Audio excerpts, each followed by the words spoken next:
This is a story about a world obsessed with stuff. It's a story about a system in crisis. We're trashing the planet, we're trashing each other, and we're not even having fun.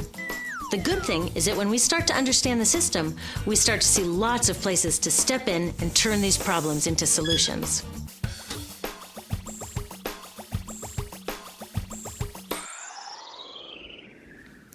Can I tell you, I love my Pantene Pro V.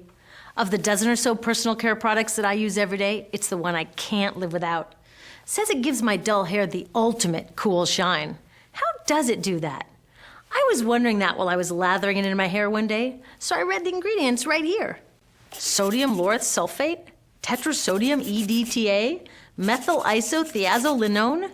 What is this stuff? I took this list to some scientists who know how to read it. Turns out my Pantene contains a chemical linked to cancer. And lots of other products in my bathroom, from sunscreen to lipstick and even baby shampoo, also contain chemicals linked to cancer or other problems like learning disabilities, asthma, and even damaged sperm. Like most parents, I try to keep my family safe.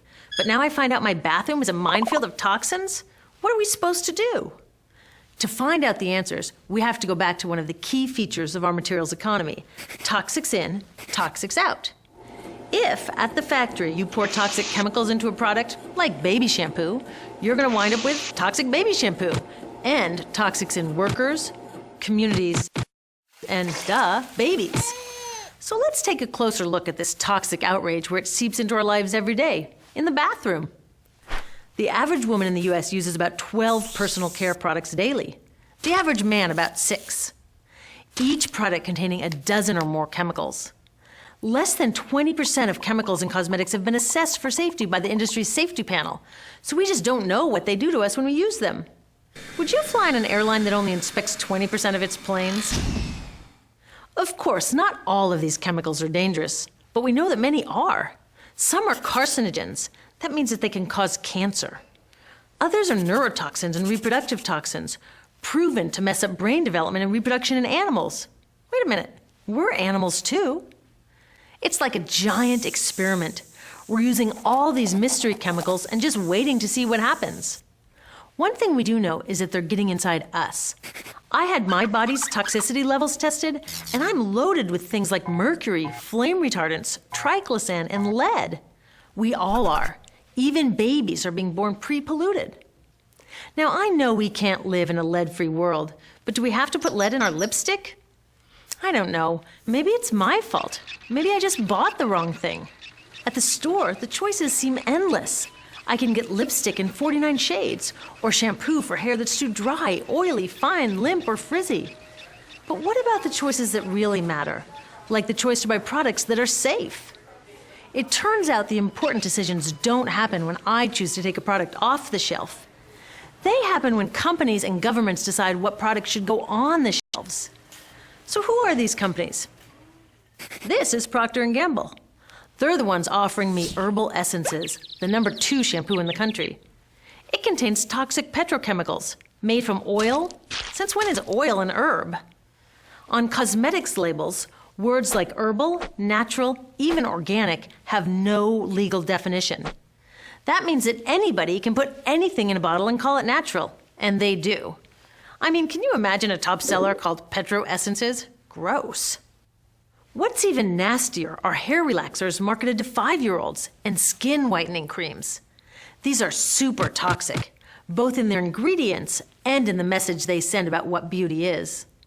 Ooh, here's Estee Lauder offering me a chance to help find a cure for breast cancer. That's nice. But wait, they're also using chemicals linked to cancer. Don't you think the best way for Estee Lauder to fight cancer is to stop using those chemicals in the first place? So really, I get to choose between meaningless claims on a bottle. But these guys get the real choice about what goes into those bottles. And that happens back here, at the factories where they're formulated. Why do the makers of these products use all these toxics? Are they trying to poison us? No, they're just working from a 1950s mindset when people were totally swept up in better living through chemistry. In all that excitement, they forgot to worry about human health impacts. That was years ago, and they are still using these same old toxic chemicals. Today, big cosmetics companies say the doses of poison in their products are small enough to be harmless. Yeah, maybe if you use them once a year. I guess they never get out and see that their products are being used and combined with other products every day. A little toxic dose under your arms, a little more on your hair, on your lips. And workers in nail and hair salons get dosed all day long. So the industry is used to doing things this way, and they can. Because even now that scientists have linked the chemicals they're using to all sorts of problems, there are no laws to get rid of them. You're thinking, really? Come on, nobody's making sure that the stuff we smear all over our bodies is safe?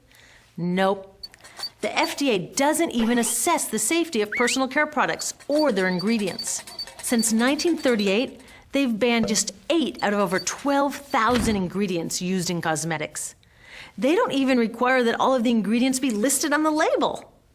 Now, this is an example where we can all agree a little more government action would be helpful. This lack of regulation leaves a huge hole that the cosmetics industry is all too happy to fill. They set up their own committee to self-police their products, and compliance with their recommendations is voluntary. So the cosmetics industry is making the rules and then deciding whether or not to follow them.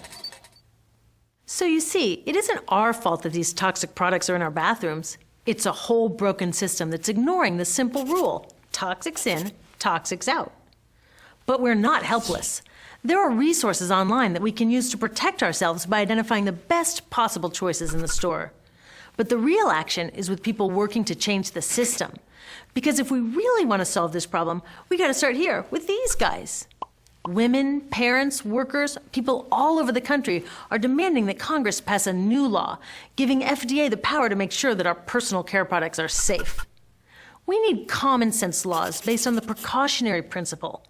That means that when you're dealing with hazardous chemicals, just err on the side of caution. Let's not debate how much lead should be allowed in lipstick. Just get the toxic chemicals out of our products. Smarter laws would force companies to get past that old 50s mindset and figure out how to get us all clean and shiny without toxic chemicals. Can they? Totally. Many responsible cosmetics companies are already putting safer products on the market. Green chemists are developing substances that are designed to be safe and non-toxic in the first place. European governments have required the removal of many toxic chemicals, and companies have figured out how to comply. When cosmetics are reformulated to be safe and labeled honestly, then we can feel comfortable with the choices available at the store. We can choose bouncy hair or full hair, shiny lipstick or matte. We can even choose to feel beautiful without using 20 products. But we'll know that whatever we choose, the most important choice, the choice to be safe and healthy, has already been made.